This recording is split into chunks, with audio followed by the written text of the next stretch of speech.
Pangeran Abdul Nasir bin Hamad At-Tahiri Yaman mengingkari nasab Ba'alwi. Saudara sekalian, ada kabar gembira. Ini datang dari Pangeran Abdul Nasir bin Hamad At-Tahiri Yaman, yaitu mengingkari tentang nasabnya klan Ba'alwi ini, apakah bersambung apa tidak kepada Rasulullah SAW. Bahkan seorang pangeran ini, Pangeran Nasir ini, saudara sekalian, itu sampai berani bertanggung jawab di mata hukum yang ada di Yaman ketika sudah tes DNA dan tiba-tiba nasab Ba'alwi ini nyambung kepada baginda Nabi Muhammad SAW. Oke, selengkapnya mari kita sama-sama simak video berikut. Silahkan. Pangeran Abdul Nasir bin Hamad At-Tahiri Yaman mengingkari nasab Ba'alwi. Batalnya nasab para Habib Ba'alwi bukan menjadi rahasia lagi. Di Indonesia, batalnya nasab mereka telah menyebar ke seluruh pelosok negeri melalui tesis Kiai Haji Imaduddin Usman Al-Bantani. Di Yaman sendiri, nasab mereka hanya diakui sirkel kelompok mereka saja. Jika kita searching di internet tentang nasab Ba'alwi, maka kita akan menemukan banyak sekali perbincangan tentang batalnya nasab Ba'alwi. Walaupun perbincangan atau artikel tentang batalnya nasab Ba'alwi yang kita temukan di internet dari masyarakat internasional tidak sedetail dan sekomprehensif penelitian Kiai Haji Imaduddin Usman Al-Bantani, tetapi dari sana, kita akan mampu mengamati bahwa sebenarnya klaim Ba'alwi ini sudah lama ditertawakan masyarakat muslim internasional. Yang teranyar, kita menemukan pernyataan tegas dari bangsawan Yaman, Pangeran Abdul Nasir bin Ahmad At-Tahiri, yang mengingkari nasab Ba'alwi sebagai keturunan Nabi Muhammad SAW. Dalam akun Twitternya yang dipostkan tanggal 10 Oktober 2022, ia dengan tegas menyatakan Ali Al-Jufri Ba'alwi bukan keturunan Nabi Muhammad SAW. Bahkan ia menantang Ali Al-Jufri Ba'alwi jika tidak terima untuk melakukan tes DNA. Jika Ali Al-Jufri terbukti sebagai sadah setelah melakukan tes DNA, maka Pangeran Abdul Nasir siap menerima konsekuensi hukum.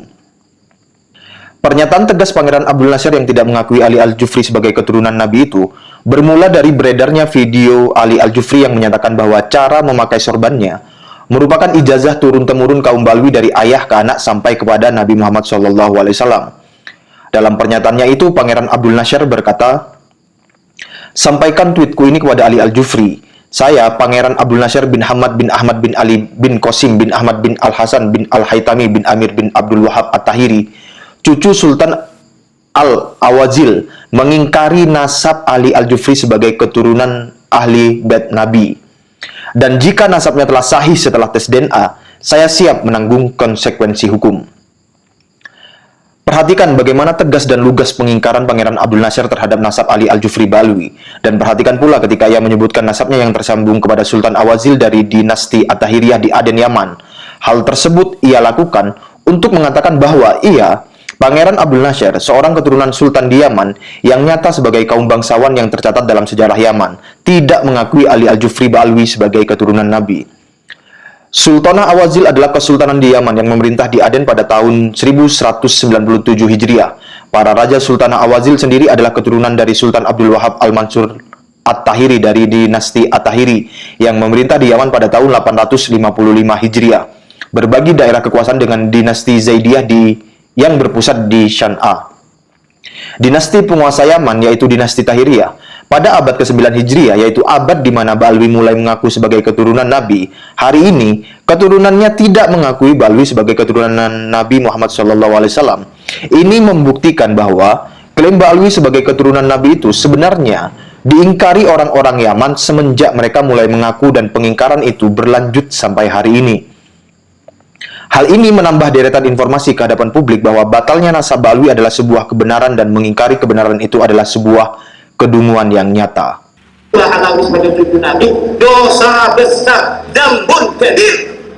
Yajibu alaihi nar in lam yatubu. Kalau tidak tobat, neraka. Yakin, seyakin-yakinnya mereka neraka. Kenapa? Karena sudah jelas 1 tambah 1 itu 2. Dia katakan 22. Pokoknya 1 tambah 1 22. 1 tambah 1 itu 2, 2-nya 1. Tidak bisa. Ini luar biasa. Konsekuensinya berat. Husnudan kepada sesuatu yang jelas sudah nyata.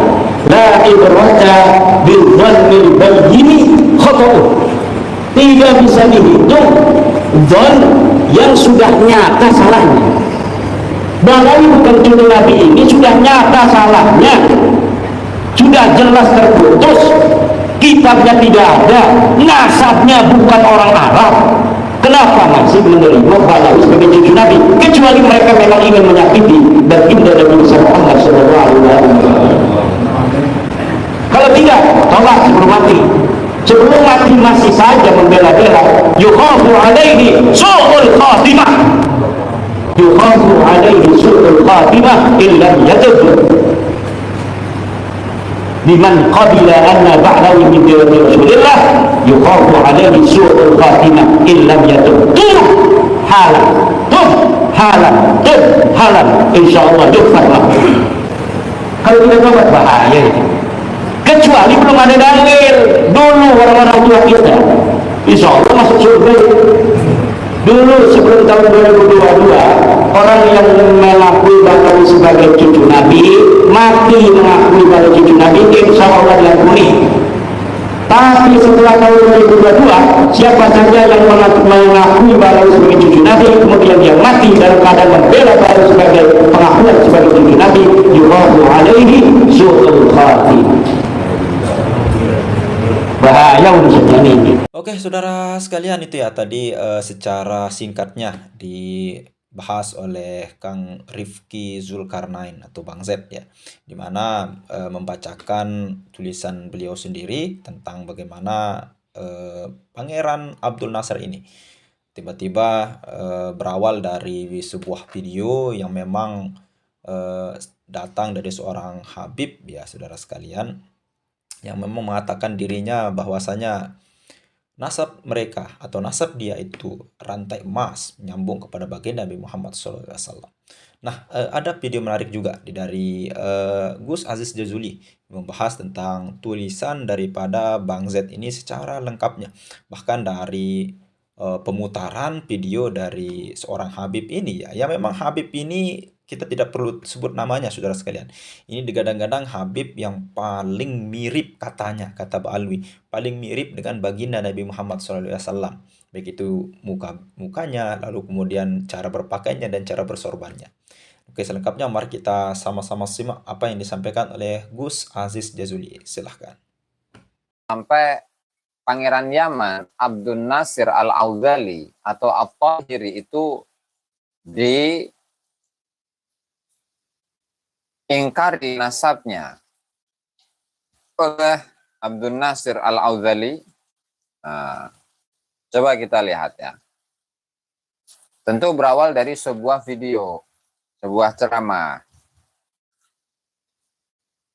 Sebuah ceramahnya Habib Ali Al-Jufri yang tadi ya dikatakan sebagai seorang yang wajahnya itu mirip Rasulullah Sallallahu Alaihi Wasallam. Mari kita simak bersama-sama. Dengarkanlah. Ya, kita pelan-pelan saja.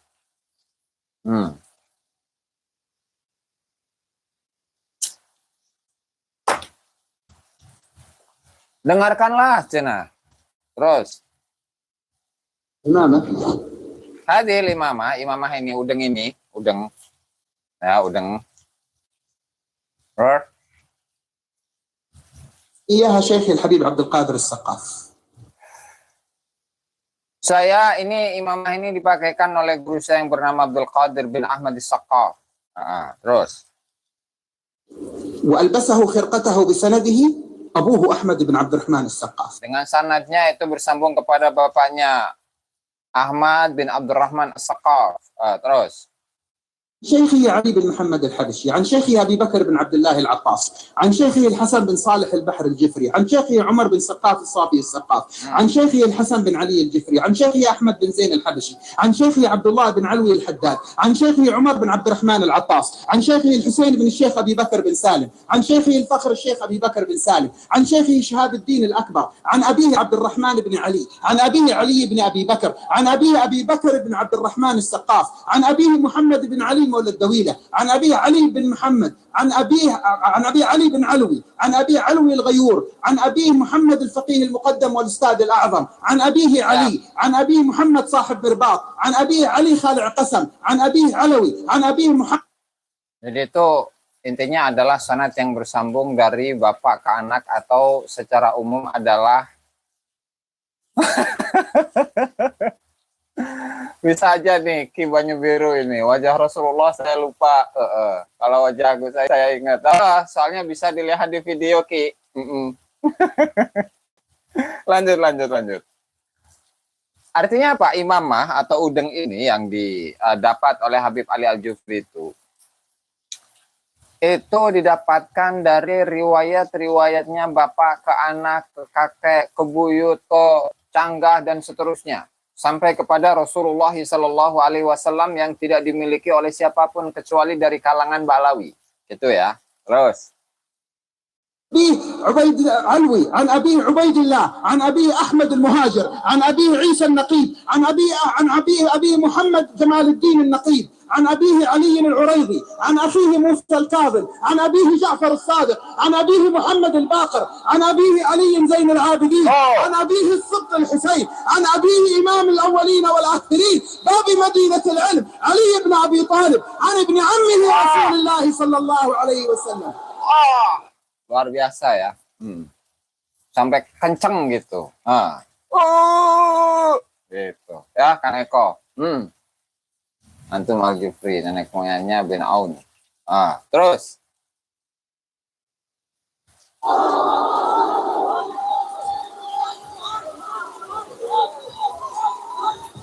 قلت له Saya ucapkan kepadanya. كل هذا السند آل البيت سلسلة من. Saya katakan, ini semuanya adalah silsilah sanadnya Ahlul Bait. Silsilah Ahlul Bait, silsilatun minadz zahab. Waduh, emas dia baik. Adalah silsilah sanad yang terbuat dari emas. Silsilah sanad yang terbuat dari emas. Wah, edas. Ya, bisa jadi. Kalau baca nah. كل من فيها من آل البيت. قلت له اسمع، الخرقة التي نلبسها سندها متصل بآل البيت. Allah. Jadi khirqah atau udeng yang kita pakai ini, ya, sanadnya itu semuanya bersambung kepada Ahlul Bait. Ya, siap Kang Bahjo ya dari Kudus. Terus. Gas. قلت اسمع. Jadi itu sebab kenapa nggak ada hujan emas, apalagi ada rantai emas dari langit itu. Dan ini diposting pada tahun 2022. Ya, hampir 3 tahun yang lalu ya, tapi bulan Oktober ini, 10 Oktober 2022. Jadi katanya apa? Ihmilu anna hadhihi taghridah ila Ali Al-Jufri. Bawakanlah cuitan Twitter ini kepada Ali Al-Jufri. Saya ini, kata yang menulis di Twitter itu, Al-Amir Abdul Nasir, Pangeran Abdul Nasir bin Hamad bin Ahmad bin Ali bin Qasim bin Ahmad bin Hasan ibn al-Haythami bin Amir bin Abdul Wahab At-Tahiri, Hafidz Sultanil Awadil, yaitu cucu dari Sultan Al-Awadil. Apa pernyataannya? Ungkiru nasaba Ali Al-Jufri li Ahlil Bait. Saya mengingkari nasabnya Ali Al-Jufri kepada Ahlul Bait. Wa idza thabata nasabuhu ba'da tahlil DNA. Dan ketika nasabnya itu sudah ditetapkan setelah melalui proses tes DNA, maka atahammalu ayya ijra'in qanuni. Jazakallah khair Kang Cat Mesum. Wa barakallahu fikum wa fina ajmain. Saya atahammalu ayya ijra'in qanuni, saya akan bertanggung jawab pelaksanaan hukum yang berlaku. kalau memang sudah terbukti bahwasannya Habib Ali Al-Jufri itu merupakan atau memiliki DNA-nya Nabi Muhammad Sallallahu Alaihi Wasallam atau DNA keturunan Rasulullah Sallallahu Alaihi Wasallam. Jadi seperti inilah, ya, seperti inilah yang dituliskan oleh Pangeran Abdul Nasir bin Hamad Al-Auzali. Lalu mari kita simak bersama-sama tulisannya. Siapa namanya, Mas Rifki Zulkarnain ya. Apa yang beliau nyatakan itu di dalam tulisannya. Pangeran Abdul Nasir bin Hamad At-Tahiri Yaman mengingkari nasab Ba'alawi. Dan pengingkarannya tadi seperti yang kita terjemahkan tadi ya. Batalnya para nasab habaib Ba'alawi bukan menjadi rahasia lagi. Di Indonesia, batalnya nasab mereka telah menyebar ke seluruh pelosok negeri melalui tesis Kiai Haji Imaduddin Usman Al-Bantani. Di Yaman sendiri, nasab mereka hanya diakui circle kelompok mereka saja. Jika kita searching di internet tentang nasab Ba'alawi, maka kita akan menemukan banyak sekali perbincangan tentang batalnya nasab Ba'alawi. Ya betul. Kenapa? Dari banyaknya sampel yang ada. Ya pernah kita ulas beberapa waktu yang lalu. Ketika misalnya seperti Masyru' Hadramut Al-Jeni, yaitu proyek genetik Hadramut yang mengumpulkan hasil-hasil sampel-sampel dari para orang-orang yang telah melaksanakan tes DNA, kemudian muncul banyak hasilnya, di mana dari 180 sampel, ya semuanya bisa dibuktikan bahwa itu hasilnya adalah GM201 atau platnya plat G. Dengan variasi kodenya ya, ada M201, ada M306 dan seterusnya, banyak. Ya artinya memang dari kalangan Ba'alawi itu sudah dikenal oleh para pengkaji DNA bahwasanya Ba'alawi ini bukanlah keturunan Rasulullah Shallallahu Alaihi Wasallam secara genetik. Siap Bang Ahmad Wafi, waalaikumsalam ya, nggak apa-apa, telat ya, nanti bisa diputar lagi. Artinya genetiknya itu ya memang tidak ada sangkut pautnya dengan genetiknya zuriyah Rasulullah Shallallahu Alaihi Wasallam. Subhanallah, Habibana Gempur, antum kemana saja Beb? Habibana Gempur bin Syahab, mana saudara antum itu? Muhammad bin Syahab.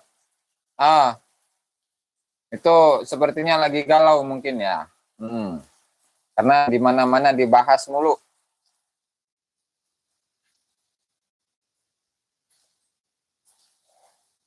Oke. Kemudian jadi kalau kita telusuri, kita bandingkan dengan beberapa sampel-sampel DNA dari para asyraf Makkah dan Madinah. Dan itu pun juga sudah kita ulas.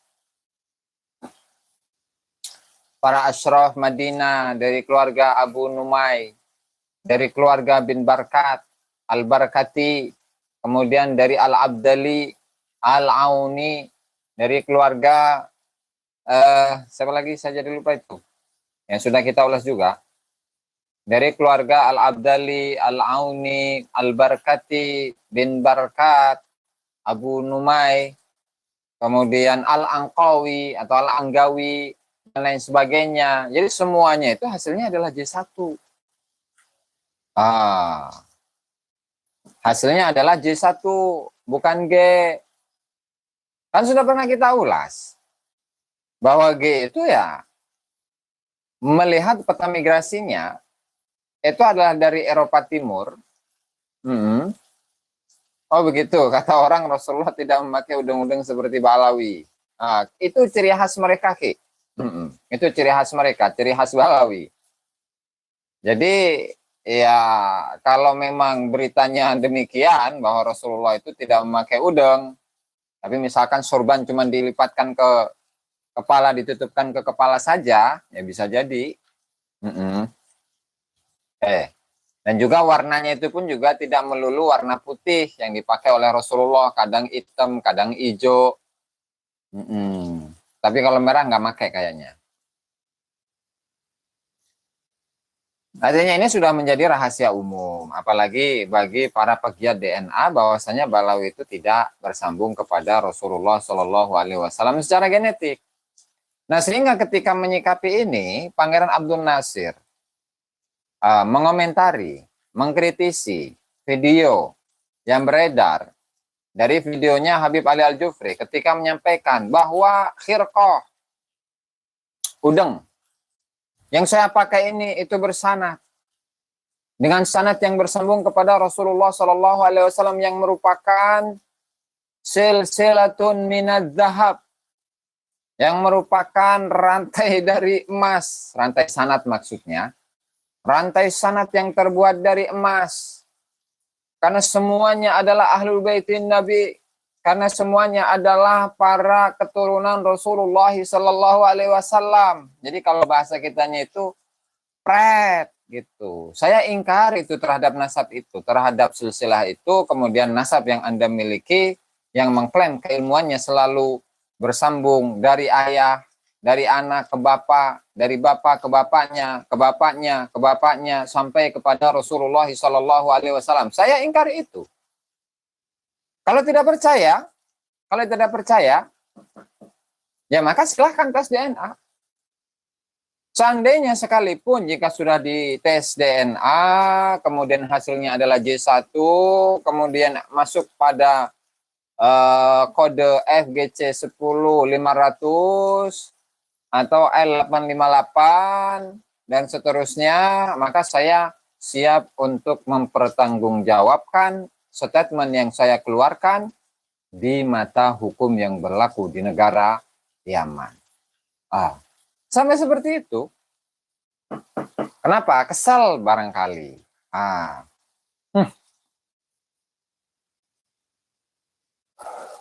Ya karena secara mayoritas zuriat Nabi tidak seperti itu. Orang Indonesia saja yang mudah untuk dibodoh-bodohi. Yang berdasarkan atas husnudzan ulama fulan, Syekh Muhammad Nawawi Al-Bantani, Hadratus Syekh Haji Hasyim Asy'ari, Syekh Muhammad Mahfud Termas, Syekh Arsyad Al-Banjari, Syekh Abdul Rauf As-Singkili, Syekh Samsuddin As-Sumatrani, Syekh Ahmad bin Abdul Latif Al-Minangkabawi, Syekh Ahmad Khatib Sambas, ataupun yang lainnya. Seandainya ketika mereka itu menyebutkan nasab atau seorang tokoh dari kalangan Balawi dengan sebutan saya sekalipun, itu tidak berarti apa-apa. Kenapa? Ya karena tidak ada penelitian. Yang namanya isbat, mengisbatkan nasab. Isbat itu adalah masdar dari asbata yusbitu, isbatan, penetapan. Yang namanya penetapan itu tentu ada proses kalau di surat-surat itu memperhatikan, melihat, melihat, kemudian apa itu satunya? Perhatikan, melihat, kemudian dengan argumentasi-argumentasi yang dipakai, dikaji, mengkaji, betul, mengkaji, melihat, memperhatikan, mengkaji, sehingga pada menimbang, menimbang, lalu baru menetapkan bahwa Fulan bin Fulan adalah zuriat Nabi Muhammad Sallallahu Alaihi Wasallam. Jadi begitu. Kalau dari sisi bahasa, isbat, asbata yusbitu isbatan, menetapkan. Kalau sulasinya itu sabata yasbutu subutan, ketetapan. Nah kalau tiba-tiba ketika Syekh Nawawi Al-Bantani dalam kitabnya Syarah Uqudul Lujain, ketika menyebutkan Al-Habib ay Al-Mahbub, Subhanallah Habibana Muhammad bin Syahab. Kemana aja antum, Beb? Waduh, ini malam minggu, Beb. Jangan ngantuk, Beb. Artinya pengisbatan itu ya harus ada proses terlebih dahulu, gitu kan? Ada prosesnya. Bagaimana prosesnya? Dilihatlah. Ketika dia ini mengklaim sebagai nasab yang paling sahih sedunia. Dia ini mengklaim bahwa nasabnya itu adalah catatan yang paling rapi sedunia, ya. Kita buktikan. Karena dalam ilmu nasab itu, ya, kenapa sampai ada verifikasi yang begitu ketat? Dan ilmu nasab itu tidak bisa dipisahkan dengan yang namanya ilmu sejarah. Ya, karena untuk hubungan anak dengan bapak, dengan kakeknya, dengan buyutnya, dan seterusnya, apalagi diklaim sebagai sebuah silsilatul zahab.